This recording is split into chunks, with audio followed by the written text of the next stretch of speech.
Economy ఏ విధంగా ఉండబోతుంది, ఈ అంశాల మీద చర్చిద్దాం. చర్చించేందుకు మనతో పాటు తెలుగు రాష్ట్రాల్లోనే ప్రముఖ బిజినెస్ అనలిస్ట్ అంపిరాయని శేషు గారు మనతో పాటు స్టూడియోలో సిద్ధంగా ఉన్నారు. శేషు గారు, జీ తెలుగు న్యూస్ కోసం సమయం కేటాయించిన ధన్యవాదాలు సార్. సార్, చాలా క్రూషియల్ జంక్చర్, నిఫ్టీ ఒక విధంగా ఆల్ టైమ్ హైక్ దగ్గరగా వచ్చినట్టు వచ్చి మళ్ళీ ఎప్పుడైతే ట్రంప్ టారిఫ్స్ ఇవన్నీ రాగానే పడిపోతూ వస్తుంది. ఏంటి ఇది, షార్ట్ టర్మా లేకపోతే లాంగ్ టర్మ్ ఇంపాక్ట్స్ ఉంటాయా ఈ టారిఫ్స్ కనుక ఇదే విధంగా కంటిన్యూ అయితే? అంటే ఫస్ట్ థింగ్ ఏంటంటే అండి, మనము ట్రంప్ టారిఫ్స్ మీద బాగా మనకి లాస్ట్ ఒక కొన్ని నెలలుగా, అంటే ఈ లాస్ట్ ఫ్యూ డేస్ పక్కన పెడితే కొన్ని నెలలుగా మనం చూస్తున్నాం అన్ని దేశాల మీద కొత్త టారిఫ్స్ రాగానే ప్రకటించడం చూసాము. సో ఆ టైంలో కూడా బాగా వోలటాలిటీ అనేది గ్లోబల్ స్టాక్ మార్కెట్స్లో కనపడింది. అయితే రీసెంట్గా మన ఇండియా మీద పర్టికులర్గా ఆల్రెడీ ఇంతకుముందు 25% ఉన్న దానికి కొన్ని సెక్టార్స్కి ఇంకా ప్లస్ 25 అంటే 50% టారిఫ్స్ని పెంచడము అనేది ఒక వార్త చూసాము. అయితే ఇదంతా కూడా ఏంటి అంటే, మనం ట్రంప్ని బేస్ చేసుకొని మనం నిర్ణయాలు తీసుకోవడం అనేది కరెక్ట్ కాకపోవచ్చు. ఎందుకంటే ట్రంప్ గతంలో కూడా చూసాము, ఇదే విధంగా టారిఫ్స్ని అనౌన్స్ చేసి ఎక్కువగా తర్వాత మళ్ళీ తగ్గించడం చూసాము. అదే మన ఇండియాని కాదు, వేరే కంట్రీస్ మీద కూడా. సో రేపు ఎలా ఉంటుంది ఏంటి మనం చెప్పలేము. ఆయన నోటి నుంచి వచ్చే ఏది కూడా 100% పర్ఫెక్ట్గా అది ఇదే కంటిన్యూ అవుతుంది మనం చెప్పలేం. ప్లస్ ఇంకోటి ఏంటంటే, అన్నిటికన్నా ఇంపార్టెంట్, ఇండియాని దూరంగా పెట్టే అంత సాహసోపేతమైన నిర్ణయాలు యుఎస్ తీసుకుంటుందని నేను అనుకోను. రీజన్ పరంగా ఏంటి అంటే, ఇండియా అనేది మనకి అమెరికా ఎంత అవసరం, అమెరికా మీద మనకి ఎంత అవసరమో దానికంటే యుఎస్కి మన ఇండియా అనేది చాలా పెద్ద మార్కెట్ అండి. ఇప్పుడే మన ఇండియా లాస్ట్ ఒక 3-4 ఇయర్స్గా చూస్తే చాలా విపరీతమైన గ్రోత్. ఇంకా చెప్పాలి అంటే గ్లోబల్గానే అన్ని దేశాలతో పోల్చుకుంటే మన ఇండియన్ మార్కెట్స్, అంటే స్టాక్ మార్కెట్ అని పక్కన పెడితే ఇండియాలో గ్రోత్ అనేది చాలా రోబస్ట్ గ్రోత్ అనేది మనం చూస్తున్నాము. సో ఇది యుఎస్ వాళ్ళకి కూడా చాలా మంచి అవకాశం అన్నమాట. కాబట్టి అంటే యుఎస్ కంపెనీస్ కూడా చాలా మంచి వ్యాపార పరంగా చాలా మంచి అవకాశాలు ఇక్కడ ఉంటాయి. కాబట్టి ఏంటంటే ఈ నిర్ణయం కరెక్ట్గా ఎట్లే ఉంటుందని మనం చెప్పలేం. కాబట్టి దాని గురించి మనం పెద్ద చర్చించుకోవాల్సిన అవసరం అయితే లేదు. అయితే మధ్య మధ్యలో దాని ఎఫెక్ట్ మనం చూస్తున్నాము. నిఫ్టీ మీరు అన్నట్టుగా రీసెంట్గా లాస్ట్ ఒక 1.5 మంత్ కంటిన్యూస్గా పడుతూ వచ్చింది. ప్రస్తుతానికి 23,363 దగ్గర మనకి రావడం చూస్తున్నాము.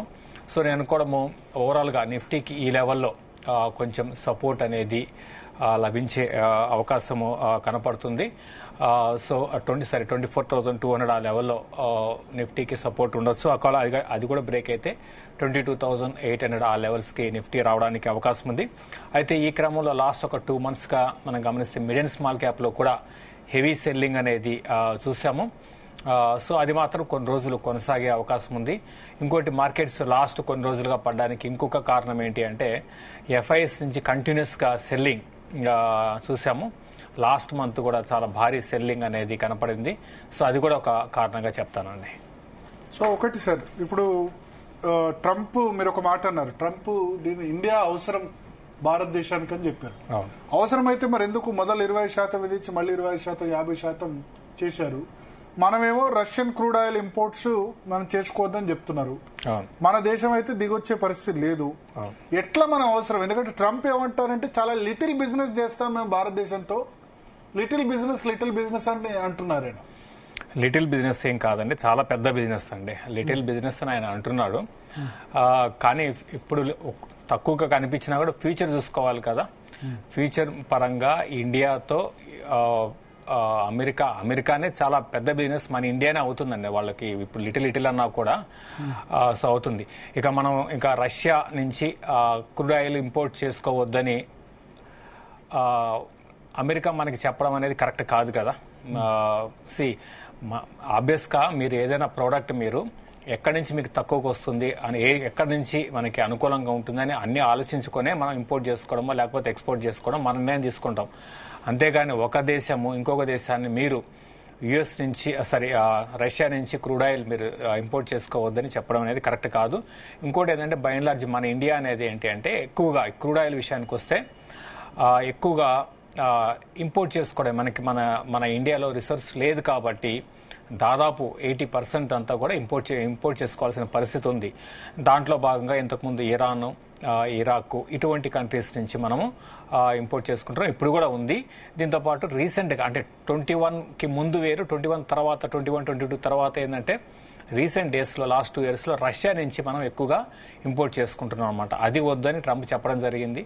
సో మనం ట్రంప్ మాటలు వినాల్సిన అవసరం అయితే లేదు. సో నా ఉద్దేశం ప్రకారం ఇదేమి అంటే ఇమీడియట్గా ఇండియన్ ఎకానమీ మీద అటు ట్రంప్ తీసుకున్న నిర్ణయాలు పెద్దగా ఏమీ ప్రభావం ఉండవు. ఇంకోటి మనది డొమెస్టిక్ డ్రివెన్ ఎకానమీ అంటామండి. సో మనం తయారు చేసిన వస్తువులు మనమే కొనుక్కుంటున్నాము, మనమే వాడుకుంటున్నాము. కాబట్టి ఏంటంటే మనకి ఎక్స్పోర్ట్స్ పరంగా ఒక ఐటీ ఒకటి మేజర్ ఒకటి ఇన్కమ్, తర్వాత ఫార్మా ఒకటి. అయితే లాస్ట్ ఒక 4-5 yearsలో మనకి ఈ హార్డ్వేర్ రిలేటెడ్ ఏదైతే ఉంటాయో ఎలక్ట్రానిక్స్ ఎక్స్పోర్ట్స్లో కూడా బాగా మనం ముందున్నాం అన్నమాట. కాబట్టి మ్యానుఫ్యాక్చరింగ్ సెక్టర్లో మనం బాగా వెనకపడ్డాము. అయితే లాస్ట్ ఒక 3-4 yearsలో మ్యానుఫ్యాక్చరింగ్ సెక్టర్ కూడా బాగా ముందుకు వెళ్తుంది.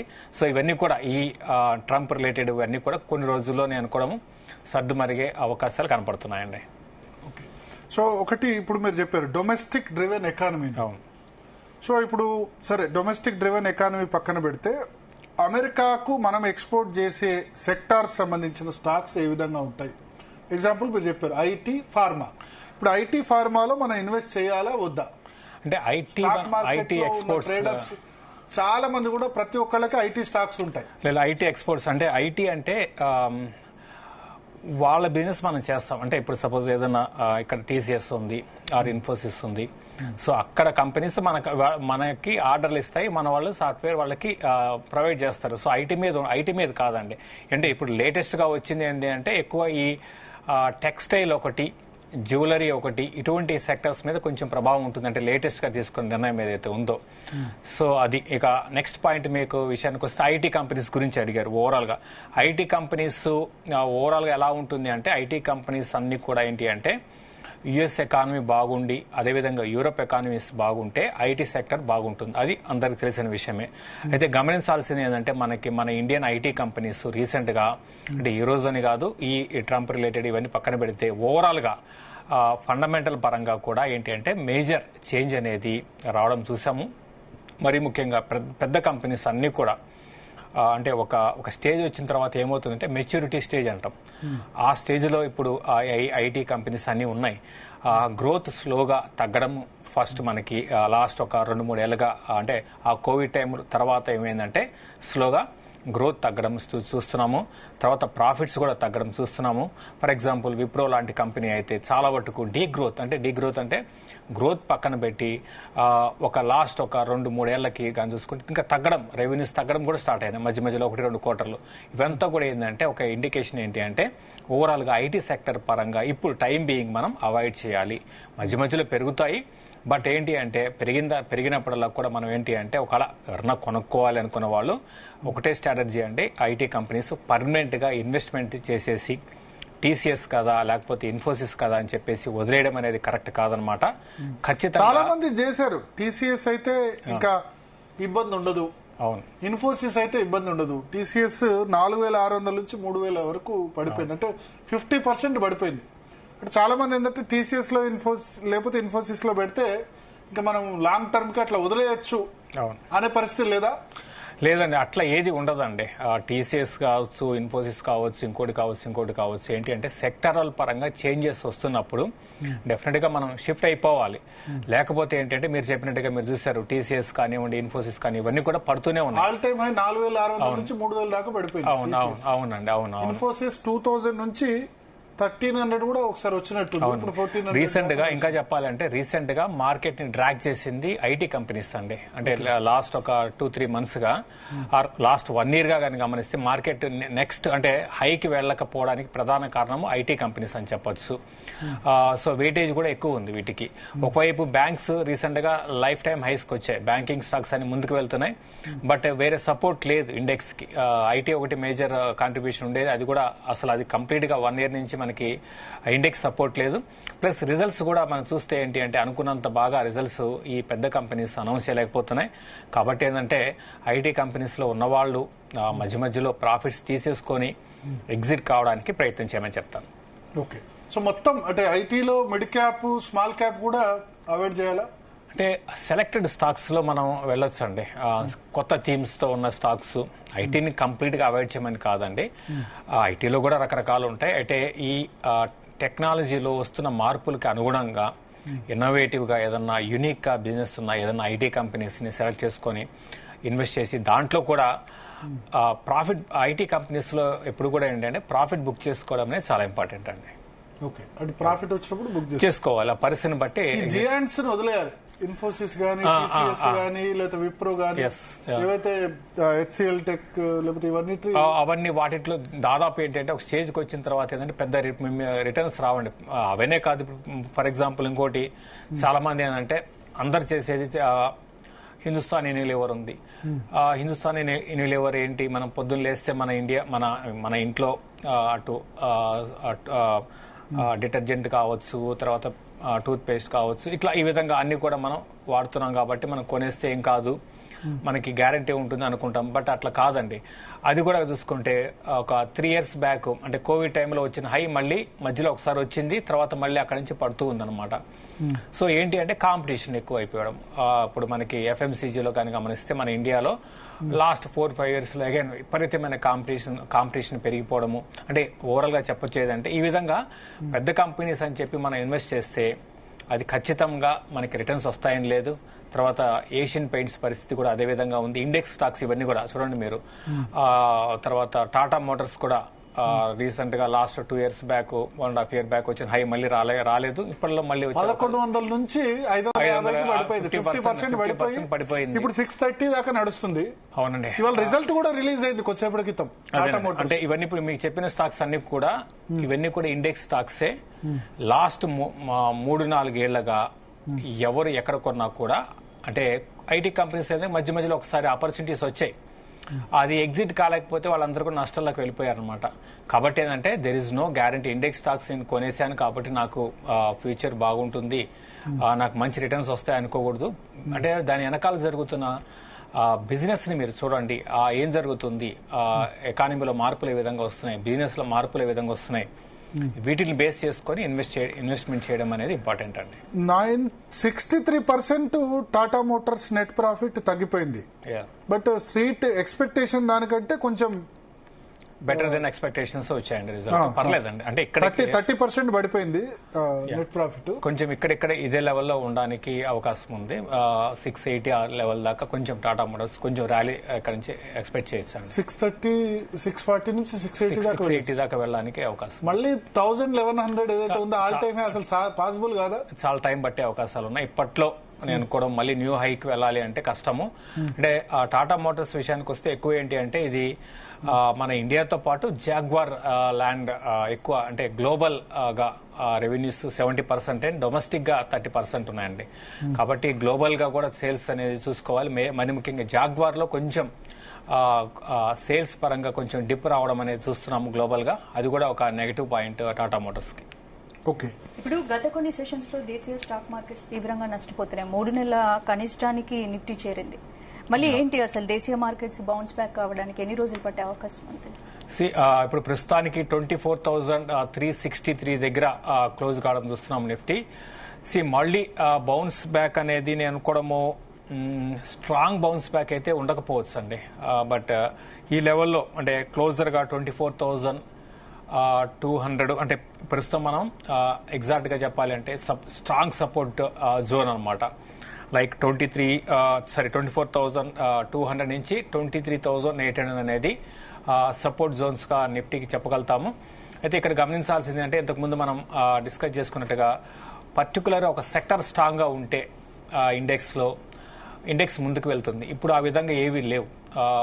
ఐటీ ఒకటి వీక్ అయిపోయినాయి, తర్వాత రిలయన్స్ రిజల్ట్ వచ్చిన తర్వాత రిలయన్స్ కూడా వీక్ అయిపోయింది. ఈ విధంగా ఇండెక్స్ కంపెనీస్ అన్ని కూడా బాగా వీక్ అయిపోతున్నాయి. సో నేను కూడా ఇండెక్స్ పరంగా అయితే భారీగా బౌన్స్ బ్యాక్ అయిపోయి మళ్ళీ న్యూ హైస్కి అయితే వెళ్ళకపోవచ్చు. అట్లని క్రాష్ అయిపోదు. ఒక రేంజ్లో నిఫ్టీ కొనసాగే అవకాశాలు ఉన్నాయి. దానికి తోడు ఈ గ్లోబల్ రిలేటెడ్ ఏదైతే ఉంటుందో స్టాక్ మార్కెట్ ఎలా ఉంటుందంటే ఒక న్యూస్ వస్తే అది చిన్న నెగిటివ్ అయినా కూడా వీక్గా ఉన్న టైంలో దాన్ని పెద్దగా తీసుకుంటుందండి. ఫర్ ఎగ్జాంపుల్ ట్రంప్ రిలేటెడ్ మనం చూస్తున్నాం. ఇదే బుల్ మార్కెట్ ఉన్నప్పుడు వస్తే అది పెద్ద పట్టించుకోదు. ఇప్పుడు ఏంటంటే మార్కెట్స్ ఆల్రెడీ వీక్ ఉన్నాయి. వీక్ ఉన్న తరుణంలో ఇటువంటి న్యూస్లు వస్తే అది ఎక్కువగా నెగిటివ్గా తీసుకొని ఆ సెక్టారో లేకపోతే ఆ స్టాకో ఎక్కువ పడడానికి అవకాశాలు ఉంటాయి. బట్ ఇవన్నీ కూడా టెంపరీ అండి. బట్ మనం ఓవరాల్గా చూడాలి అంటే లాంగ్ టర్మ్ అయితే గ్రోత్ స్టోరీ ఇంకా ఇండియా అనేది నెక్స్ట్ 5 ఏళ్ళు కాదు 10 ఏళ్ళు డెఫినెట్గా స్ట్రాంగ్ ఉండే అవకాశాలు ఉన్నాయి. న్యూ హైస్ని అయితే ఖచ్చితంగా వెళ్తుంది. కాకపోతే ఏంటంటే నెక్స్ట్ అట్లీస్ట్ ఒక 1 మంత్. కానీ మీరు రిజల్ట్స్ చూస్తే మీరు growth story India growth story intact గా ఉందంటారు, కానీ ఇయర్ ఆన్ ఇయర్ కానీ క్వార్టర్ ఆన్ క్వార్టర్ కానీ అన్ని రిజల్ట్స్ కూడా డిసప్పాయింటింగ్ గా ఉన్నాయి. లేదండి, ఇప్పుడు రీసెంట్ గా వచ్చిన నెంబర్స్ ఇప్పటి వరకు ఈ క్వార్టర్ నెంబర్స్ చూస్తే అంత డిసప్పాయింట్మెంట్ గా అయితే లేవు. ఫర్ ఎగ్జాంపుల్ మీకు టాప్ లైన్ చూస్తే అంటే రెవెన్యూస్ పరంగా చూస్తే ఇప్పటి వరకు వచ్చిన అన్ని కంపెనీస్ యావరేజ్ తీసుకుంటే 7% గ్రోత్ ఉంది. అదేవిధంగా బాటమ్ లైన్ అంటే ప్రాఫిట్స్ కానీ చూస్తే 8%. సో 7% 8% క్వార్టర్లకి గ్రోత్ ఉంటే బాగున్నట్ట బాగాలేనట్ట అంటే ఓవరాల్ మీరు చెప్పేది లార్జ్ కాదు కానీ అన్ని ఇప్పటి వరకు వచ్చిన అన్ని కంపెనీస్ రిజల్ట్స్ ని యావరేజ్ తీసుకుంటే టాప్ లైన్ వచ్చి 7%, బాటమ్ లైన్ వచ్చి 8%. బాగానే ఉన్నట్టు కదా. అయితే అంటే లాస్ట్ 2 క్వార్టర్ల కన్నా ఈసారి బాగున్నాయి. అయితే స్మాల్ అండ్ మిడ్ క్యాప్ అన్ని కలిపి లార్జ్ క్యాప్ మీరు అన్నట్టు రిలయన్స్ అయినా అంటే అవి వాటి టీసీఎస్, ఇన్ఫోసిస్, టాటా మోటార్స్ అన్ని డిసప్పాయింట్మెంట్ చూపించినట్టున్నాయి కదా. ఇప్పుడు నెగటివ్ గ్రోత్ రేట్ ఎక్కువ ఉన్నట్టుంది నిఫ్టీలో మెజారిటీ. మీరు అన్నది కరెక్ట్ అండి. నిఫ్టీ పరంగా చూస్తే నిఫ్టీ 1-2 కంపెనీస్ మినహాయిస్తే నిఫ్టీ పరంగా అంతా మనకి అద్భుతంగా వచ్చిన రిజల్ట్ పెద్దగా లేదు. బట్ ఓవరాల్ గా పిక్చర్ మనం చూస్తే అంటే మిగతా కంపెనీస్ పనితీరు బాగుంది, బ్యాంకింగ్ బాగుంది. అదేవిధంగా సిమెంట్ కంపెనీస్ అయితే చాలా బాగా వచ్చాయన్నమాట. సిమెంట్ ప్రైసెస్ పెరిగాయి అనుకోండి, దాని కారణంగా సిమెంట్ కంపెనీస్ బాగా వచ్చాయి. అదేవిధంగా హాస్పిటాలిటీ బాగా వచ్చాయి. సో ఈ విధంగా కొన్ని సెక్టర్లో కెమికల్ కి చెందిన కంపెనీస్ కూడా పర్లేదు బాగానే వచ్చాయి అన్నమాట. కాబట్టి ఏంటంటే కొన్ని సెక్టార్లు డిసప్పాయింట్మెంట్ చేసి అది వేరే విషయం అనుకోండి. బట్ ఓవరాల్ గా అయితే రిజల్ట్స్ పరంగా అద్భుతంగా వచ్చాయని చెప్పను. ఓవరాల్ గా పర్లేదు, okay kind of results. Sir ఇప్పుడున్న పరిస్థితుల్లో మీరు ఐటీని అవాయిడ్ చేయమన్నారు. Next pharma sector. ఇప్పుడు ట్రంప్ టారిఫ్స్ వేయకున్నా సరే ఆయన ఏం చెప్తున్నాడంటే ఇంకా సంవత్సరం లోపు మా దగ్గర ప్రొడ్యూస్ చేయకపోతే 250% టారిఫ్స్ వేస్తాను నేను అని చెప్తున్నారు. ఎవరు ప్రొడ్యూస్ చేయాలి వాళ్ళ దగ్గర? మన ఫార్మా కంపెనీలో పోయి అక్కడ ప్రొడ్యూస్ చేయాలి. అక్కడ ఎందుకు చేస్తాయండి మనం? అక్కడ మెయిన్ పాయింట్ ఏంటంటే ఇక్కడ అంటే అక్కడ ప్రొడ్యూస్ చేస్తే మళ్ళీ అదే కాస్ట్ పెరిగిపోతుంది కదా. ఇప్పుడు ఏంటి అంటే ఏదైనా కూడా మనం ఎందుకు మన ఇండియా నుంచి ఇంపోర్ట్స్ చేసుకోవడమో లేకపోతే చైనా నుంచి అమెరికన్ ఫార్మా కంపెనీస్ ఎందుకు ఇంపోర్ట్ చేసుకుంటున్నాయి? అమెరికాని కాదండి, ఇప్పుడు యూరోప్ అయినా సరే ఎందుకు చేసుకుంటున్నాయంటే వాళ్ళకి కాస్ట్ తక్కువ పడుతుంది. సో ఇక్కడ నుంచి ఒక 10 రూపీస్ 10 స్ట్రిప్స్ ఒక 10 టాబ్లెట్లది ఒకటి ప్రైస్ కానీ చూస్తే అక్కడ కంపెనీస్కి ఒక 100 రూపాయలకి ఇంపోర్ట్ చేసుకున్నాయనుకోండి, వాళ్ళు 150 రూపీస్కి అమ్ముకుంటారు. అదే అక్కడ తయారు చేయాలంటే అది అక్కడ తయారు కావడానికి 200 అవుతుంది, వాడు 250కి అమ్ముకోవాలి. సో అల్టిమేట్ గా మళ్ళీ ఎవరు అక్కడ యుఎస్ సిటిజన్ నష్టపోతాడు. అక్కడ కంపెనీస్ కూడా ఇది పెద్దగా లాభం అనేది ఉండదు. ట్రంప్ బెదిరింపులకి ఫార్మా ఏం కాదండి, డెఫినెట్ గా ఇదంతా టెంపరీ. ఇప్పుడు యుఎస్ డెట్ అనేది ఆ రేషియో కన్నా ఎక్కువైపోయిందండి. ఇంకా ఇటువంటి పిచ్చి నిర్ణయాలు తీసుకుంటే యుఎస్ ఇంకా కొలాప్స్ కావడానికి రెడీగా ఉంటుంది. కాబట్టి ఇండియాకి ఏం కాదండి, ఇండియాకి డెఫినెట్ గా అదర్ ఆపర్చునిటీస్ ఉన్నాయి. వేరే కంట్రీస్ లో మనం ఎక్స్పాండ్ అవుతున్నాము. ఇండియన్ ఫార్మా సెక్టర్ చాలా అద్భుతంగా ముందుకు వెళ్తుంది. మరి ముఖ్యంగా డొమెస్టిక్ బేస్డ్ ఫార్మా కంపెనీస్, ఒకవేళ అంతా ఎవరికైనా డౌట్ గా ఉంటే ఎక్స్పోర్ట్స్ కంపెనీస్ మీద డొమెస్టిక్ సేల్స్ మీరు చూడండి. లాస్ట్ ఇయర్ కి ఏంటి అంటే మనకి దాదాపు డొమెస్టిక్ సేల్స్ భారీగా పెరిగిపోయినాయి. కాబట్టి అటువంటి కంపెనీస్ మీద కూడా ఫోకస్ చేయమని చెప్తాను. ఓకే. సో అంటే ఇప్పుడు ఫార్మాకి సంబంధించి స్టాక్ స్పెసిఫిక్ ఏమైనా ఉందా? యుఎస్ ఎక్స్పోర్ట్ చేసే వాళ్ళు ఇప్పుడు రెడ్డి ల్యాబొరేటరీస్ గానీ, రెడ్డి ఎక్స్పోర్ట్స్, అరబిందో గానీ, మేజర్ అరబిందో అయితే కంప్లీట్ గా అరబిందో అనేది బల్క్ కంపెనీ అండి, బల్క్. సో అటువంటి కొంచెం అరబిందో లాంటి దాంట్లో కొంచెం అవాయిడ్ చేయడం బెటర్ టైం బీయింగ్. అదే విధంగా ఎక్స్పోర్ట్స్ రిలేటెడ్ లైక్ కొన్ని ఉన్నాయి, వాటిని అవాయిడ్ చేయొచ్చు. అంటే అవాయిడ్ చేయమని కాదు దాని అర్థం. అంటే మీకు అంత డౌట్ గా భయంగా ఉంటే ఓవరాల్ గా అండి ట్రంప్, మనం మళ్ళీ చెప్తున్నాను, ట్రంప్ ఇప్పుడు తీసుకుంటున్న నిర్ణయాలు పర్మనెంట్ కాదు, గుర్తుపెట్టుకోండి. ఎందుకంటే ఈ విధంగా చేస్తే యుఎస్ ముందుకు వెళ్ళదు. యుఎస్ మరింత అంటే అక్కడే తయారు చేసి అక్కడే అమ్ముకోవాలి అంటే, ఒక ఐఫోన్ అక్కడ యుఎస్ లో తయారు చేసి యుఎస్ లో అమ్ముకోవాలంటే అక్కడ కంపెనీస్ కి అది ప్రాఫిటబుల్ కాదు. నాట్ ఓన్లీ ఐఫోన్ అండి, ఏదైనా ఏ ప్రోడక్ట్ అయినా సరే, అటు ఫార్మా కావచ్చు, ఇంకోటి కావచ్చు, డెఫినెట్ గా వాళ్ళు మన ఇండియా అనేది వాళ్ళకి మంచి చైనా ఇంకా దూరం పెట్టేశారు కదా. సో వాళ్ళకి ఆల్టర్నేట్ ఇండియా అండి. ఈవెన్ మీకు బిజినెస్ బీపీఓ అంటారు, సజిలిటీ ఇండియా అని ఒక కంపెనీ ఉంది. అది కంప్లీట్ గా అక్కడ ఇన్సూరెన్స్, హెల్త్ కేర్, అది ఇక్కడ బీపీఓ అంటే బిజినెస్ ప్రాసెస్ అవుట్ సోర్సింగ్ అంటాం, అది చేస్తుంది. సో మన ఇండియా కాకపోతే ఇంకెవరు చేయగలుగుతారు చెప్పండి? ఎందుకంటే ఇంగ్లీష్ పరంగా కూడా మన ఇండియన్స్ కి చాలా వరకు ఇంగ్లీష్ లో చాలా పట్టు ఉంటుంది కాబట్టి, సో బీపీఓ కానివ్వండి, కేపీఓ కానివ్వండి, అటు యుఎస్ కంపెనీస్ ఇక్కడ నుంచి ఆపరేట్ చేసుకుంటే వాళ్ళ కాస్ట్ బాగా తగ్గుతుంది. దీంతో పాటు ఫర్ ఎగ్జాంపుల్ ఇంకోటి చెప్తాను, ఫిలిప్పీన్స్ అనే కంట్రీ ఒకటి లాస్ట్ 4-5 years లో ఆ కంట్రీ గ్రోత్ చాలా బాగుందన్నమాట. దేని కారణంగా అంటే బీపీఓ కారణంగా, బిజినెస్ ప్రాసెస్ అవుట్ సోర్సింగ్ అనమాట. అందుకని అంటే యుఎస్ కి మనలాంటి కంట్రీ, అదేవిధంగా ఫిలిప్పీన్స్ లాంటి కంట్రీస్ డెఫినెట్ గా వాళ్ళకి ఫ్యూచర్ లో వాళ్ళకి అవసరం మనతో. కాబట్టి ఈ నిర్ణయాలు ఇవన్నీ కూడా టెంపరీ అండి. ఆయన ఉన్న 4 సంవత్సరాలు అయితే ఇవన్నీ దీన్ని ఇంప్లిమెంట్ కానివారు కదా. ఇండియన్స్ ఉద్యోగాలు ఇవ్వద్దని చెప్తున్నారు, కాలేజీ స్టూడెంట్స్ ని ఇబ్బంది పెడుతున్నారు. చూద్దామండి, ఎంత ఇవన్నీ నిర్ణయాలు ఇప్పుడు ప్రకటించడం వేరు, దాన్ని ఇంప్లిమెంట్ చేయడం వేరండి. సో స్టార్టింగ్ చాలా అన్ని దేశాల మీద మీరు చూస్తే ఇదే విధంగా టారిఫ్స్ పెట్టాడు కదా, తర్వాత ఏం చేశారు? తగ్గించుకుంటూ వచ్చారు కదా, జరిగింది కదా. అది ఇప్పుడు నాతో అగ్రిమెంట్ రండి, లేకపోతే అదేనండి, బెదిరిస్తడమే కదా, లిటరల్లీ బెదిరిస్తడమే కదా. మనం ఇండియా దానికి భయపడలేదు కదా. ఇండియన్ గవర్నమెంట్ ఏమి ఇప్పుడు అమెరికాకి భయపడలేదు కదా. డెఫినెట్ గా వాళ్ళే కిందకు వస్తారు, వాళ్ళ అవసరం, అది అవసరం కోసం కిందకు వస్తారు, మన కోసం కాదు. ఓకే. అంటే సో మన ప్రభుత్వం, మన కంపెనీలు, వీటి భవిష్యత్తు, మన ఎంప్లాయ్మెంట్ దృష్టిలో పెట్టుకుని ఎటువంటి తలొగ్గాల్సిన అవసరం లేదు. రష్యా నుంచి క్రూడ్ ఆయిల్ సేమ్ అదే విధంగా మనం ఇంపోర్ట్ చేసుకోవచ్చు. అది చేసుకుంటే బెటరా, లేకపోతే టారిఫ్స్ తక్కువ చేసుకుంటే బెటరా? కొద్దిమంది అంటారు రష్యా నుంచి క్రూడ్ ఆయిల్ దిగుమతి వల్ల మనకు 90,000 కోట్లు, 1,00,000 కోట్ల ప్రయోజనం అవుతుంది. ట్రంప్ టారిఫ్స్ వల్ల 1,50,000 కోట్ల బెనిఫిట్ తీసేస్తే గనక 1,50,000 కోట్లు అంటారు. ఒక 50,000 కోట్లు ప్లస్ అంటే అట్లా మనం క్యాల్కులేట్ చేయలేం కానీ, బట్ ఒకటండి, క్రూడ్ ఆయిల్ పరంగా నేను ఇంతకుముందు స్టార్టింగ్ లో చెప్పినట్టుగా రీసెంట్ గానే రష్యా నుంచి మనం ఎక్కువగా ఇంపోర్ట్ చేసుకుంటున్నాము.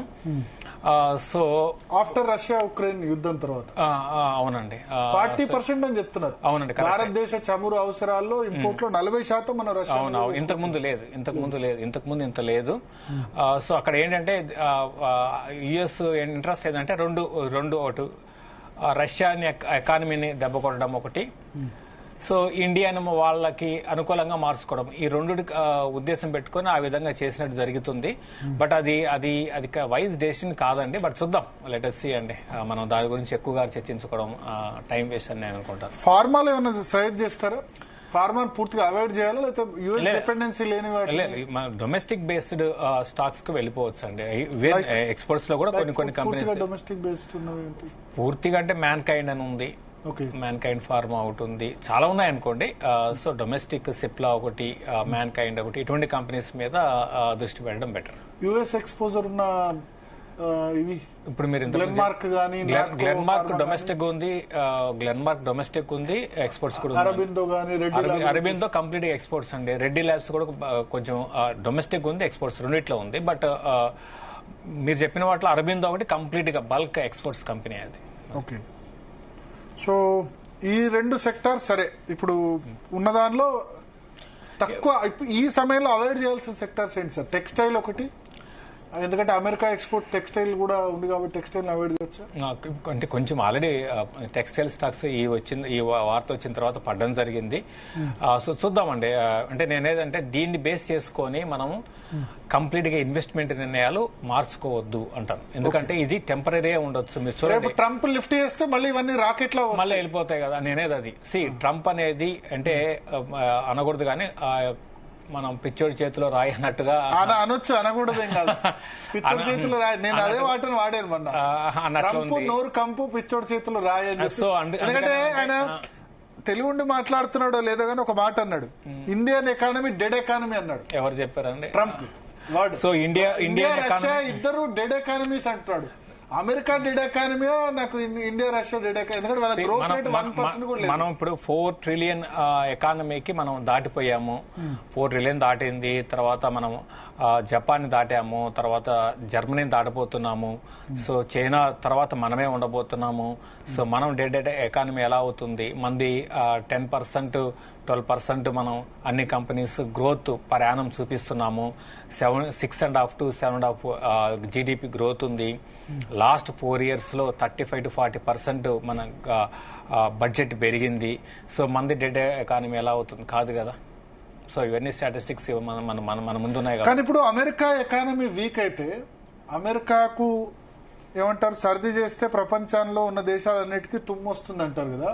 సో అట్లా మన మీద కూడా ఎఫెక్ట్ పడదా? మీరు ట్రంప్ ఈ విధంగా తీసుకుంటున్న నిర్ణయాల వల్ల రేపు అమెరికా దివాలా తీస్తే మళ్ళీ మన కంపెనీస్ మీద, ఎస్పెషల్లీ ఐటీ, ఫార్మా, ఇవన్నీ డిపెండెంట్ ఉన్న సో దివాలా ఇంకా ఏం చేస్తారంటే ఇంకా ఇంపోర్ట్ చేసుకుంటారు.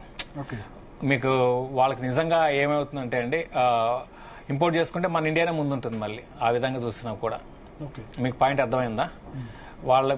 మీరు అన్నట్టుగా అమెరికన్ ఎకానమీ ఇంకా వీక్ అయిపోతుందని మీరు అనుకుంటున్నారు.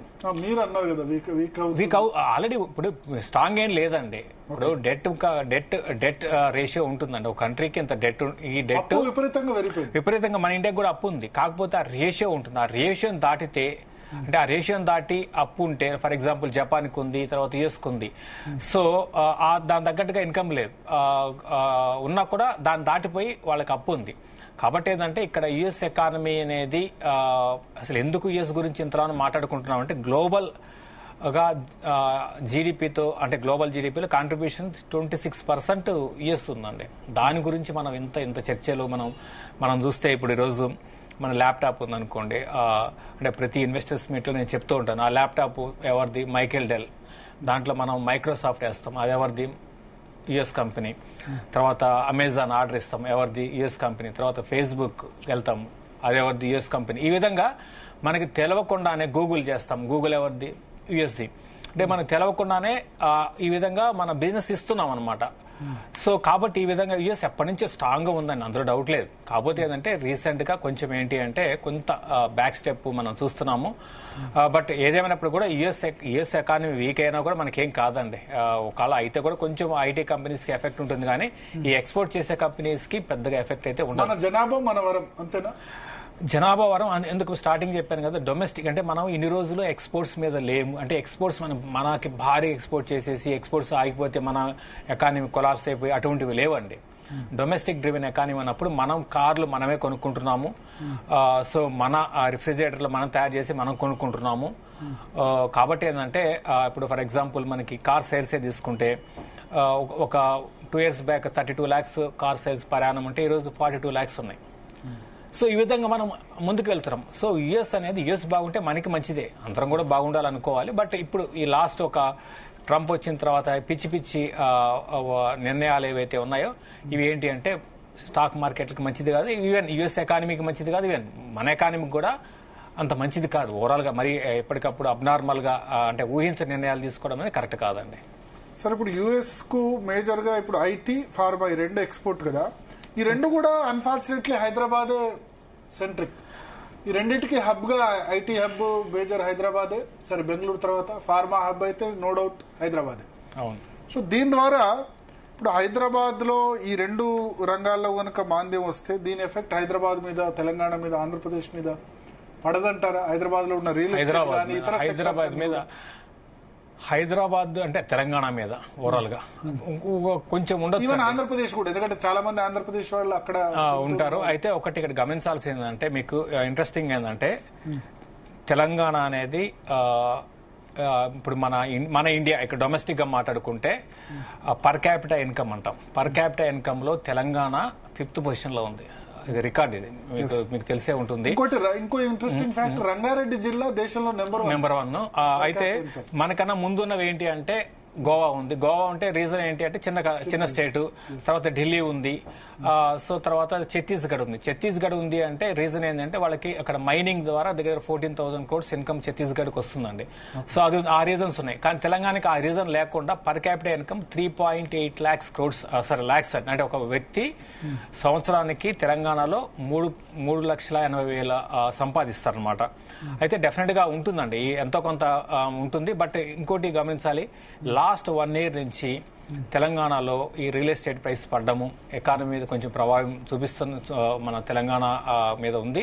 అయితే ఓవరాల్ గా లాంగ్ టర్మ్, మళ్ళీ అగైన్ లాంగ్ టర్మ్ కి వస్తే మాత్రం ఇవన్నీ కూడా టెంపరీరే, మళ్ళీ లాంగ్ టర్మ్ బౌన్స్ బ్యాక్ అయ్యే అవకాశాలు ఉన్నాయి. ఈ ఇబ్బంది ఐటీ కూడా అంటే ఒకటి ఐటీ పోతుంటే అండి, కొత్త ఎంప్లాయ్మెంట్, కొత్తవి మనకి కొత్త ఆపర్చునిటీస్ వస్తుంటాయి. సర్వీస్ ఇండస్ట్రీ ఉంది. సర్వీస్ అని మన ఇండియాలో హైయెస్ట్ ఎంప్లాయ్మెంట్ కల్పిస్తుంది ఈ రోజు, ఫాస్ట్ గా ముందుకు వెళ్తుంది, ఎంప్లాయ్మెంట్ కల్పిస్తూ ముందుకు వెళ్తుంది సర్వీస్ ఇండస్ట్రీ అండి.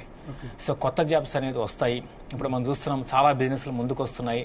సో కొత్త ఆపర్చునిటీస్ అనేది వస్తాయి. ఐటీ కంపెనీస్ ఒక్కసారి జీరో అయిపోవు కదా, స్లోగా. సర్వీస్ అంటే లైక్ ఇప్పుడు జిగ్ వర్కర్స్, అన్ని చిన్న ప్రతిదీ కూడా, హోటల్ ఇండస్ట్రీ కావచ్చు, హాస్పిటల్స్, అన్ని అండి. ఇవన్నీ అన్ని బ్యాంకింగ్, అన్ని ఇవన్నీ కూడా అవన్నీ సర్వీస్ కింద వస్తాయి. సో సర్వీస్ సెక్టర్ ఫ్యూచర్ ఎట్లా ఉంటుంది అంటే? అద్భుతంగా ఉంటుందండి సర్వీస్ సెక్టర్. ఆ స్టాక్స్ లో ఇప్పుడు ఎట్లా ఇన్వెస్ట్ చేయొచ్చు? హాస్పిటాలిటీ ఒకటి బాగుంటుంది. హాస్పిటాలిటీ అంటే హోటల్ స్టాక్స్ అన్నమాట. తర్వాత మన ఇండియాలో ట్రావెల్ చేయడం కూడా బాగా మనం చూస్తున్నాము. సో కాబట్టి హాస్పిటాలిటీ అనేది చాలా అద్భుతంగా ముందుకు వెళ్లే అవకాశం ఉంది. టూరిజం అంటే హాస్పిటాలిటీ ఇవన్నీ టూరిజం రిలేటెడ్ అనమాట. తర్వాత రీసెంట్ గా మనం చూస్తే స్పిరిచువల్ టూరిజం అనేది స్టార్ట్ అయింది. అంటే భక్తి కోసము చాలా మరీ ముఖ్యంగా మన తెలుగు స్టేట్స్ నుంచి వేరే స్టేట్స్కి వెళ్ళడము, ఇవన్నీ కూడా ఏం చెప్తున్నానంటే మన ఇండియన్ ఎకానమీ ఏ విధంగా ఎంత స్ట్రాంగ్ ఉందని చెప్పడానికి. తర్వాత ఎయిర్ ట్రాఫిక్ పెరిగింది. సో ఇవన్నీ ఎకానమీలో ఇండికేటర్స్ అండి. ఎయిర్ ట్రాఫిక్ పెరగడము, సో హోటల్స్ ఆక్యుపెన్సీ పెరగడము. కాబట్టి మనం ఎప్పుడు మనం అంటే భయపడాలి అంటే ఇటువంటి డేటాస్ తగ్గు వచ్చినప్పుడు, అంటే కార్లు తగ్గడము, అంటే లాస్ట్ ఇయర్కి కార్ సేల్స్ తగ్గేదనుకో, అప్పుడు మనం మన ఎకానమీ వీక్ అవుతుంది. అదేవిధంగా హోటల్ ఇండస్ట్రీ, హాస్పిటాలిటీలో ఆక్యుపెన్సీ తగ్గడం, ఇటువంటివి ఈ ఎకానమిక్ ఇండికేటర్స్ ఏవైతే ఉంటాయో అవి కంటిన్యూస్ గా నెగిటివ్ వస్తే అప్పుడు మనం ఎకానమీ వీక్ అవుతుంది అనుకోవాలి. అంతేగాని ఇప్పుడు ఇవన్నీ కూడా ఇఫ్ అండ్ బట్స్, ఇవన్నీ కూడా పర్మనెంట్ నిర్ణయాలు కాదు. ఇవన్నీ కూడా టెంపరీ నిర్ణయాలు అనమాట. మళ్ళీ రేపొద్దున బౌన్స్ బ్యాక్ అయ్యే అవకాశాలు ఉన్నాయి. సో సర్వీస్ సెక్టర్ సంబంధించి బ్యాంకింగ్ స్టాక్స్ ఇప్పుడు ఆల్ టైమ్ హై టచ్ అయినాయి కదా సార్? రీసెంట్ గా ఒక 2 months back bank Nifty all time high touch అయిందండి. ఓకే, సో రాబోయే రోజుల్లో ఇంకా పెరిగే అవకాశం ఉందా? ఎన్బిఎఫ్సిస్ మీద, సరే బ్యాంకింగ్ కన్నా ఎన్బిఎఫ్సిస్ వెళ్ళమని చెప్తాను. నాన్ బ్యాంకింగ్ ఫైనాన్స్ కి వెళ్ళమంటాను. ఎందుకంటే ఆపర్చునిటీస్ అక్కడ ఉన్నాయి. అక్కడ గ్రోత్ కూడా మనకి కనపడుతుంది. ఎందుకంటే చాలా మంది చిన్న వ్యాపారాల కోసము ఏంటి అంటే మనం ఈ ఎన్బిఎఫ్సిస్ మీద ఎక్కువ ఆధారపడతారనమాట. సో దట్ ఏంటంటే వాళ్ళకి టాప్ లైన్ గ్రోత్ నెక్స్ట్ ఒక 2-3 ఏళ్ల తర్వాత బాగా కనపడే అవకాశాలు ఉన్నాయి. ఎన్బిఎఫ్సిస్ ఫస్ట్ లోన్లు ఎగ్గొడితే అంత ఈజీగా లోన్ ఇస్తారా? ఇవ్వరు కదా. వీళ్ళు దాని దగ్గర ప్రకటబందీగానే అన్ని చేసుకొని ఇస్తారు. అంత ఈజీగా లోన్ ఇవ్వరండి. బట్ ఒకటి ఎలా ఉంటుందంటే అండి, ఎన్బిఎఫ్సిలో మార్జిన్స్ కూడా ఉంటాయండి. ఇప్పుడు బ్యాంకింగ్ లో అంటే బ్యాంక్ వాడు లోన్ ఇస్తే అది వేరు. ఎన్బిఎఫ్సిలు ఫర్ ఎగ్జాంపుల్ మీకు 5 Star ఫైనాన్స్ ఉంది. 5 Star ఫైనాన్స్ అసలు మీరు దాని మార్జిన్ చూస్తే చాలా, అంటే అంత మార్జిన్స్ ఎన్బిఎఫ్సిలో రావు అనమాట. కానీ 5 Star కు ఉంది. బట్ రీసెంట్ గా అది నెంబర్స్ తర్వాత బాగా పడింది. కంగారు పడాల్సి పర్లేదు, ఏం కాదు, మళ్ళీ బౌన్స్ అవుతుంది, ఏం కాదు. వాల్యుయేషన్స్ పరంగా బాగుంది. ఎన్బిఎఫ్సి స్టాక్స్ అదొకటి. తర్వాత పూనావాలా ఒకటి. పూనావాలా కూడా వాల్యూమ్స్ అనేది ఇక్కడ నుంచి స్ట్రాంగ్ వాల్యూమ్స్ ఉండే అవకాశాలు ఉన్నాయి ఫ్యూచర్ లో. సో మార్జిన్స్ అనేది ఇప్పట్లో రాకపోవచ్చు. బట్ వాల్యూమ్స్ పరంగా అంటే గ్రోత్ పరంగా పూనావాలాలో ఉండవచ్చు అండి. Okay, Poonawalla 5-star finance. 5-star finance. And banking sector లో ఏం సజెస్ట్ చేస్తారు? బ్యాంకింగ్ లో మీరు ఎప్పుడు కూడా పిఎస్యు బ్యాంక్స్ వద్దా అవునవును చెప్తూ ఉంటారు, సో అదే దాదాపు నిజమవుతున్నట్టుంది. అవునండి, రీసెంట్ గా మీరు చూస్తే అన్ని కూడా ప్రైవేట్ బ్యాంక్స్ ముందుకు వెళ్ళిపోయినాయి. పిఎస్యు బ్యాంక్స్ పెద్దగా పార్టిసిపేషన్ లేదు. మీకు కేవీబీ కానివ్వండి, అదేవిధంగా కోటక్ కానివ్వండి. సో కోటక్ నెంబర్స్ తర్వాత కొంచెం కిందకు వచ్చింది. స్టిల్ పెద్ద కంపెనీ పరంగా, ఇండెక్స్ కంపెనీ పరంగా కోటక్కే వెళ్ళమంటాను. చిన్న వాటి స్టాక్స్ పడుతున్నా కోటక్ పడట్లేదు. రీసెంట్ గా కొంచెం పడిందండి, రిజల్ట్ తర్వాత పడింది. బట్ మిగతా స్టాక్స్ అంత పడలేదు. స్టిల్ కోటక్ లో మీకు ఏంది అంటే కొంచెం మార్జిన్ మీద అంటే మార్జిన్ ఇంపాక్ట్ ఉంది. బట్ అదర్వైజ్ అసెట్ క్వాలిటీ పరంగా ఏం ప్రాబ్లం లేదు. సో కోటక్ వెళ్ళడం బెస్ట్ ఈ టైంలో కొనుక్కోవచ్చు. కరూర్ వైశ్య బ్యాంక్ ఆల్రెడీ పెరిగిపోయింది. స్టిల్ కేవీబీ మీద కూడా స్టిల్ పాజిటివ్ గానే ఉంది. ఐసిఐసిఐ, యాక్సిస్ ఓకే, అన్ని ఓకేనండి. ప్రైవేట్ బ్యాంక్స్ పరంగా అన్ని ఓకే. కాకపోతే రిటర్న్ పరంగా ఎక్కువ రావాలంటే మీరు కోటక్ వెళ్ళడం better. Okay, state bank of India మిగతా PSU. State bank of India ఈ రోజే రిజల్ట్స్ అనౌన్స్ చేసింది. ఎక్స్పెక్టేషన్స్ కి కన్నా పర్లేదు, బెటర్ అన్నమాట. పర్లేదండి. పిఎస్సిలో వెళ్ళాలనుకుంటే ఎస్బీఐకి వెళ్ళచ్చు. ఓకే సార్, ఇప్పుడు న్యూ ఏజ్ స్టాక్స్ ఉన్నాయి. ఇంకా మీరు సర్వీస్ సెక్టర్ చెప్తే టూరిజం కానీ, లేకపోతే ఇప్పుడు జిగ్ వర్కర్స్ రిలేటెడ్ ఎక్కువ ఎంప్లాయ్మెంట్ వస్తుంది. అంటే జొమాటో వర్సెస్ స్విగ్గీ. నాకైతే చెప్పారు ఇంతకుముందు, మీరు స్విగ్గీ జొమాటో ఏది తీసుకోమంటే జొమాటో తీసుకోండి అని చెప్పారు. స్విగ్గీ కంటే అని చెప్పి మంచి రిజల్ట్. నిజంగా పడిపోయినా 200 నుంచి పికప్ అయ్యి ఒక్కసారిగా 50% ఒక 2 months లో పెరిగిపోయింది ఆఫ్టర్ రిజల్ట్. సో స్టిల్ అదే బెట్ట. ఇప్పుడు ఈ రేట్ లో కూడా జొమాటో 300 దగ్గర ఉన్న కంటిన్యూ చేయొచ్చు.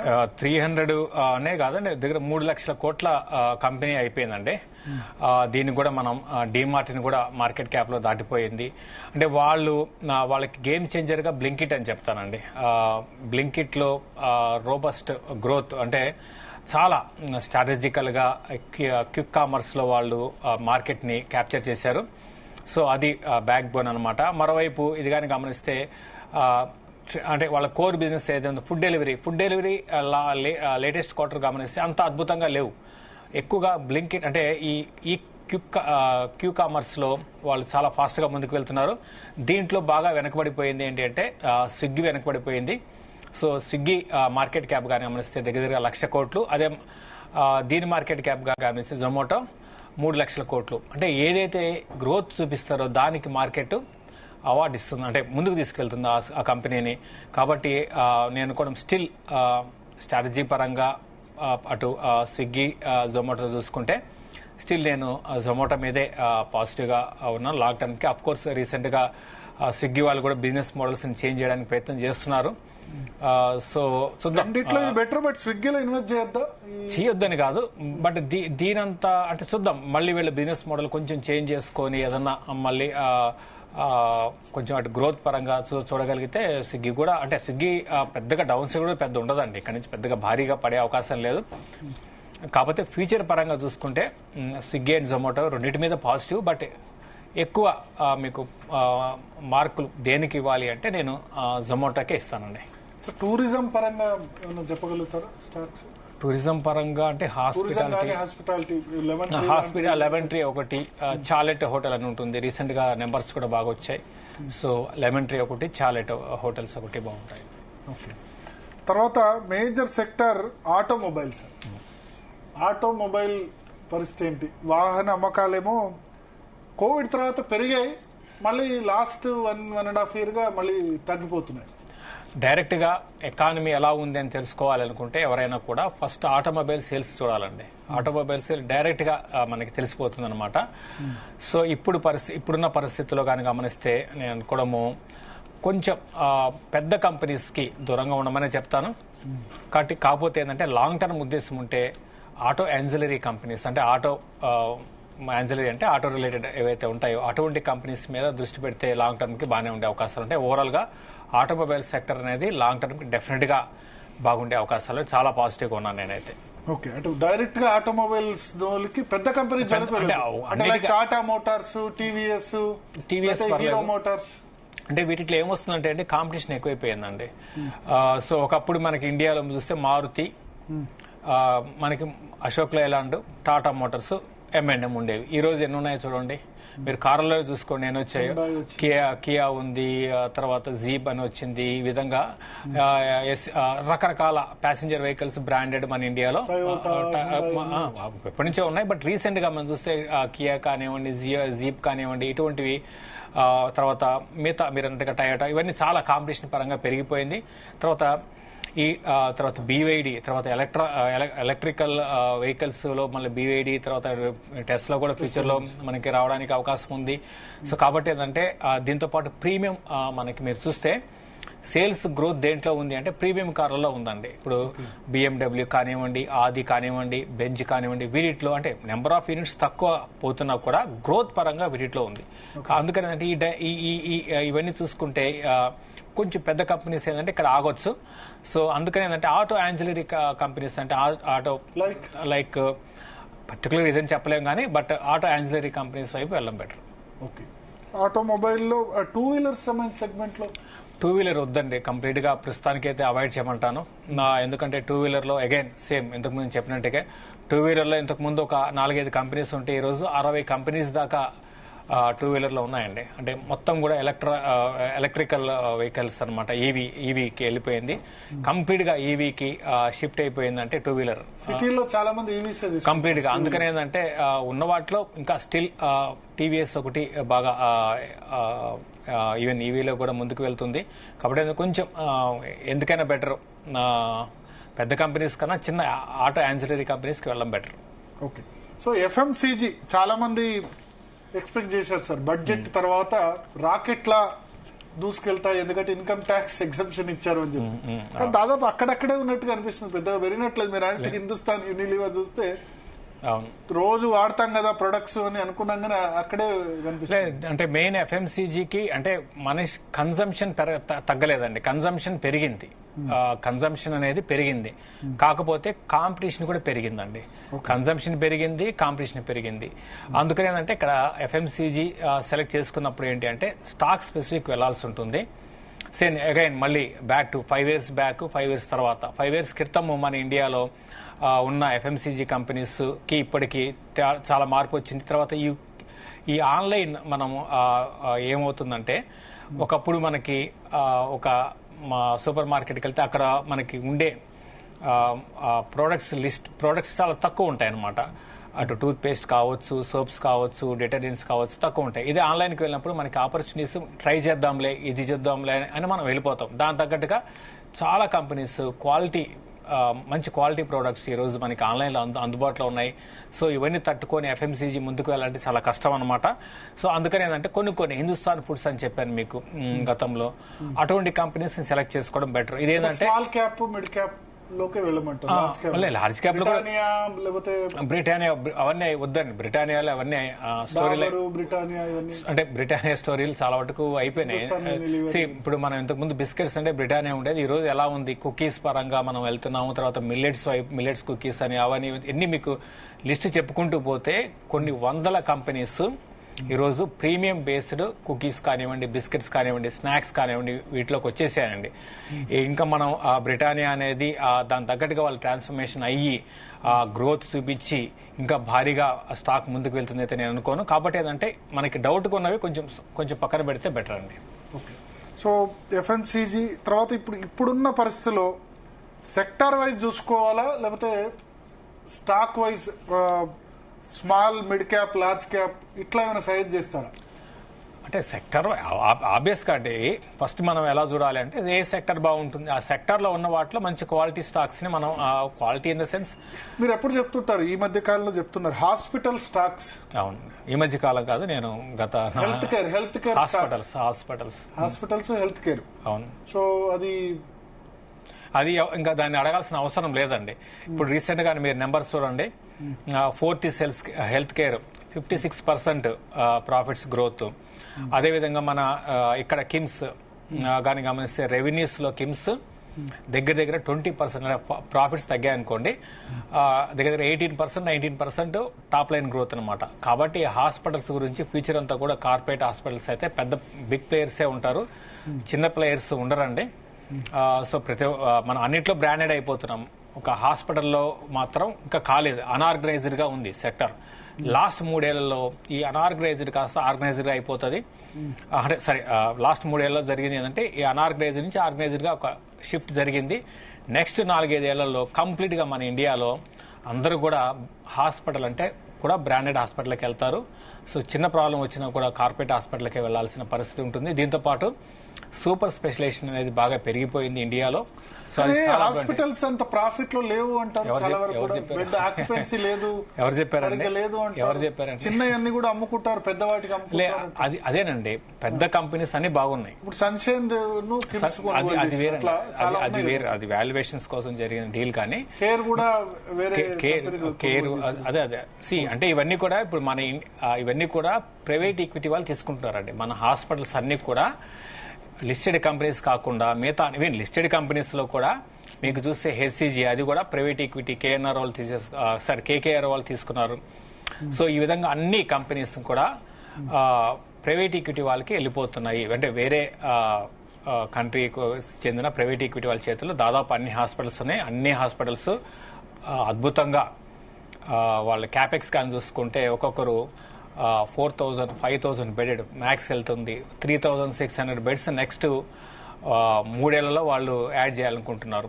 సో అదేవిధంగా అపోలో దగ్గర 4,000 బెడ్స్ యాడ్ చేయాలనుకుంటుంది. బ్రహ్మాండమైన క్యాపెక్స్ ఉందండి. ఇప్పుడున్న అన్ని సెక్టర్కి అదే స్ట్రాంగ్ ఉంది. సో నెంబర్ 1 మీరు ఇప్పుడు సజెస్ట్ చేస్తే గనక గో విత్ ఇది ఈ నెక్స్ట్ 3-4 ఇయర్స్ లో గ్రోత్ స్టోరీ 100% హాస్పిటల్దే ఉంటుంది. అంటే మిగతా ఉండవని కాదండి. మిగతా ఉండవని కాదు. ఇవేంటి అంటే మీకు గ్యారంటీ, అంటే మీరు చూడండి, ఒక హాస్పిటల్ స్టాక్ బాగా కిందకి వెళ్ళిపోయి ఉందా ఏదన్నా? లేదు కదా. మీరు చెప్పండి, పడింది ఏం లేదు కదా. లేదు. అది so small cap mid cap పరిస్థితి ఏంటి సార్? స్మాల్ క్యాప్ బాగా స్మాల్ క్యాప్ ఇండెక్స్ అయితే 14,000 దాకా వచ్చి మళ్ళీ 19,200 ఆల్మోస్ట్ ఆల్ టైమ్ హై దగ్గరకు వచ్చి మళ్ళీ 10% డిప్. స్మాల్ క్యాప్ కొంచెం ఆగొచ్చు అండి. ఎందుకంటే న్యూ డిమాట్ అకౌంట్స్ కూడా కొంచెం మనకి, అంటే స్టిల్ ఇప్పుడు మనం చూస్తే 20 crores డిమాట్ అకౌంట్స్ కి వచ్చాము latest figure. But last year తో పోల్చుకుంటే తగ్గడం చూసాము. అంటే రీటైల్ ఇన్వెస్టర్స్ బాగా మార్కెట్లోకి వచ్చినప్పుడు ఈ మిడ్ అండ్ స్మాల్ క్యాప్ లో మనకి భారీగా పెరగడం అనేది ఉంటుంది. సో ఇప్పుడు కొంచెం తగ్గింది. సో కొంత టైం పడుతుంది. But mid and small cap లోనే మనకి మల్టీ బ్యాగర్స్ తర్వాత మంచి ఆపర్చునిటీస్ కూడా అందులోనే ఉంటాయి. కాకపోతే స్టాక్ సెలెక్షన్ ఇంపార్టెంట్ అండి. అంటే ఓవరాల్ గా మిడ్ క్యాప్ లో కొనంటే అన్ని మిడ్ క్యాప్ స్టాక్స్ కొనమని కాదు.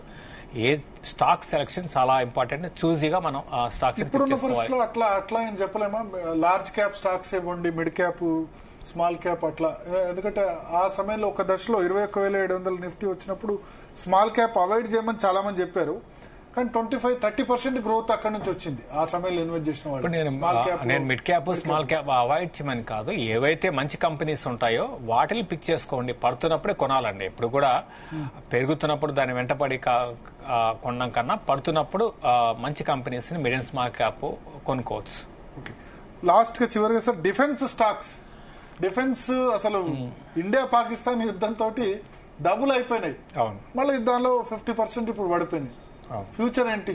మన డొమెస్టిక్ కొద్దిమంది ఏమో చెప్తున్నారు బ్రహ్మోస్ కానీ డొమెస్టిక్ డిఫెన్స్ సెక్టర్ చాలా బాగుంటుంది, మన దాన్ని మిగతా వాళ్ళు కూడా కొనుగోలు చేస్తారు అని చెప్తున్నారు. అందులో డౌట్ లేదండి. లాంగ్ టర్మ్ కి బాగానే ఉంటుంది. బట్ షార్ట్ టర్మ్ వ్యూతో అంటే నెక్స్ట్ ఎట్లా 1 year కూడా అంటే అన్ని బాగా పెరిగిపోయి ఇండియా పాక్ వార్ ఆ టైంలో బాగా న్యూస్ బేస్డ్ ర్యాలీస్ వచ్చాయి. దాని తర్వాత పడ్డం స్టార్ట్ అయినాయి. ఇది కొన్ని రోజులు నెక్స్ట్ 5-6 నెలలు కొంచెం వీక్ గానే ఉండొచ్చు. అయితే లాంగ్ టర్మ్ కి నేను డిఫెన్స్ మీద పాజిటివ్గా ఉన్నాను. కాకపోతే డిఫెన్స్ లో కూడా స్టాక్ సెలెక్షన్ చాలా ఇంపార్టెంట్ అండి. మామూలుగా నేను పిఎస్సి స్టాక్స్ ని వద్దని చెప్తాను. అయితే డిఫెన్స్ లో మాత్రం కొన్ని లైక్ బీడీఎల్, హెచ్ఏఎల్ ఇటువంటివి, ఎందుకంటే అది వాళ్ళు చేసేది వేరే వాళ్ళు బయట చేయలేరు కాబట్టి వాటికి వెళ్ళాలి. అయితే ఇక్కడ గమనించాల్సింది ఇంకోటి ఏంటంటే డిఫెన్స్ లో ప్రైవేట్ కంపెనీస్ ని అవాయిడ్ చేయడం బెటర్. ఎందుకంటే ప్రైవేట్ కంపెనీస్ కి ఎలా ఉంటుందంటే డిఫెన్స్ లో లాస్ట్ ఇయర్ ఈ కంపెనీకి ఆర్డర్ వస్తే ఈ ఇయర్ ఈ కంపెనీకి ఖచ్చితంగా అదే ఆర్డర్ రావాలని ఉండదండి. ఫర్ ఎగ్జాంపుల్ మీకు జెన్ టెక్నాలజీస్ అని ఉంది, మన తెలుగు స్టేట్స్ కి చెందిన కంపెనీ. రీసెంట్ నెంబర్ చూస్తే ఒక్కసారి రెవెన్యూస్ దాదాపు తగ్గిపోయినాయి అనమాట. అంటే ఆ విధంగా ఉంటుంది. ఒక్కసారి సడన్ గా డ్రాప్ కావడం ఉంటుంది. సో కాబట్టి ఏంటంటే వోల్టాలిటీ ఉంటుంది. ఈవెన్ ప్రైవేట్ కంపెనీస్ లో కూడా బాగా మనకి కొంచెం వాల్యుయేషన్స్ అందుబాటులో ఉన్న స్టాక్ ని మీరు సెలెక్ట్ చేసుకొని ప్రాఫిట్ మాత్రం బుక్ చేసుకోవాలి. డిఫెన్స్ లో చేయాల్సిన పని డిఫెన్స్ లో పిఎస్సి, హెచ్ఏఎల్, బీడీఎల్ ఇటువంటి కంపెనీస్ ని షిప్ యార్డ్ ఇవన్నీ చాలా వద్దు. షిప్పింగ్ కంపెనీస్ వద్దండి. మళ్ళీ పడిపోయినాయి. మ్యాజ్గాన్ వద్దు. షిప్పింగ్ లో వెళ్ళాలంటే గార్డెన్ రీచ్ షిప్ బిల్డర్స్ అని ఉంటుంది. గార్డెన్ రీచ్ షిప్ బిల్డర్స్ అది కూడా ఇప్పుడే కాదండి, కొంచెం ఆగండి, టైం ఇంకా పడతాయండి. ఇంకా పడతాయండి. అంటే మళ్ళీ ఒక యుద్ధం వచ్చింది అనుకోండి, ఇరాన్ మళ్ళీ పెరుగుతాయి. మరి ఇదంతా న్యూస్ బేస్డ్ కదా, అది కాదు కదా మన ఏం. మనది లాంగ్ టర్మ్ గ్రోత్ స్టోరీ ఉండి ప్యూర్ ఇన్వెస్టర్ అయితే ఇవన్నీ పట్టించుకోకూడదు. మొన్నటి వరకు అసలు యుద్ధాలు ఉండవు అనుకున్నారు, కానీ వరుసగా రావడంతో ఇరాన్, ఇజ్రాయెల్ ఇటువంటివి రావడంతో మళ్ళా థాయిలాండ్, కంబోడియా కూడా వచ్చింది. ఇటువంటి సమయంలో మన వాటికి అంతా న్యూస్ బేస్డే కదండి. బట్ లాంగ్ టర్మ్ అయితే లాంగ్ టర్మ్ 1-2 డిఫెన్స్ స్టాక్స్ మీద పాజిటివ్ ఉన్నా నేను. ఓకే. సో ఓవరాల్ గా జీడిపి మీద, ఎకానమీ మీద ఇంపాక్ట్ ట్రంప్ సంబంధించి ఏముండదండి. మనం ఇంకా బౌన్స్, ఇంకా అంటే పడినప్పుడల్లా కూడా, కిందకు వచ్చినప్పుడల్లా కూడా మనం స్ట్రాంగ్ బౌన్స్ అవుతాం. ఇంకా ఎకానమీ అనేది ముందుకు వెళ్తుంది. ట్రంప్ కాదు, ఎవరైనా మన all time high 26,200 last year September లో వచ్చిందని మళ్ళీ ఈ ఇయర్ లో అసలు ఈ 2025 లో అందుకునే అవకాశం ఉందా? ఇయర్ ఎండింగ్ కి రావచ్చు, ప్రాబబ్లీ ఇయర్ ఎండింగ్ కి ఎక్స్పెక్ట్ చేయొచ్చు. మొన్న దగ్గరకు వచ్చినట్టు వచ్చింది, మళ్ళీ కిందకు వచ్చేసింది. నేను కూడా ఇయర్ ఎండింగ్ ఎక్స్పెక్ట్ చేయొచ్చు అండి. థ్యాంక్ యూ శేషు గారు, వెల్కమ్. అమూల్యమైన సమయం జీ తెలుగు న్యూస్ కోసం కేటాయించాను. సో స్పందన, ఓవరాల్ గా మనం అనాలిసిస్ చేశాం. Stock market plus economy sector wise కూడా అన్ని వివరాలు కూడా చెప్పారు. ఆయన చెప్పిన దానిలో ముఖ్య విషయం ఏంటంటే హెల్త్ కేర్ టాప్, ఈ సెక్టార్ ని డెఫినెట్ గా చేయొచ్చు. Plus non banking finance companies, NBFCs ఒకటి. అవాయిడ్ చేయాల్సింది ఇప్పుడున్న పరిస్థితుల్లో ఐటీ స్టాక్స్ మెయిన్ గా కొంత అవాయిడ్ చేయాల్సిన అవసరం కనబడుతుందన్నారు. అది లార్జ్ క్యాపా, మిడ్ క్యాపా, స్మాల్ క్యాపా అన్నది పూర్తిగా అట్లా కాకుండా మంచి కంపెనీస్ తీసుకోండి అని కూడా. ఇక్కడ ఇంకో విషయం భరత్, అమెరికాపై భారత్ కూడా సుంకాలను పెంచేసింది కదా, దీనివల్ల అమెరికా దిగొచ్చే అవకాశం ఉంది. అంటే దానికి సంబంధించి ఇప్పుడు ఆల్రెడీ నరేంద్ర మోడీ చైనా పర్యటనకు వెళ్తున్నారు. రష్యా అధ్యక్షుడు పుతిన్తో కూడా ఫోన్లో మాట్లాడారు. సో ఇండైరెక్ట్ గా ప్రెషర్ పెంచుతున్నారు, మీరు మమ్మల్ని దూరం కొడితే మేము చైనా, రష్యాకు దగ్గర అవుతామని చెప్పి. సో ఎవరెవరు కలిసినా ప్రాబ్లమే కదా, వాళ్ళతో మనం కలిసినా వాళ్ళకి ప్రాబ్లమే కదా. చూడాలి. అంటే మనతో ఆయనకు ఉద్దేశం ఏంటంటే 50% సుంకాలు పెంచితే శేషు గారు చెప్పినట్టు నష్టపోయేది అమెరికానే, మనకు పోయేదేం లేదు. వాళ్ళు అక్కడ ప్రజలకే మళ్ళీ ఎక్కువ అవుతుంది, ఎక్కువ రేట్లు పెట్టి కొనుక్కోవాలి తప్ప ప్రయోజనం ఏం లేదు. ఇదంతా కూడా బేరసారాలు. ట్రంప్ ఫిబ్రవరి నుంచి చెప్తున్నారు, ఇవాళ ఆగస్ట్ వచ్చింది. సో ఒక 25% టారిఫ్స్ నిన్నటి నుంచి ఇంప్లిమెంట్ అయ్యాయి. ఇంకో 25, ఇంకా 21 రోజులు. 21 రోజుల్లో మీరు రష్యా దగ్గర నుంచి క్రూడ్ ఆయిల్ ఆపండి అంటారు. మన వాళ్ళు మాత్రం తగ్గేది లేదని చెప్తున్నారు. ఏం జరుగుతుందని చూడాలి. నెక్స్ట్ టాపిక్ డిస్కస్ చేసే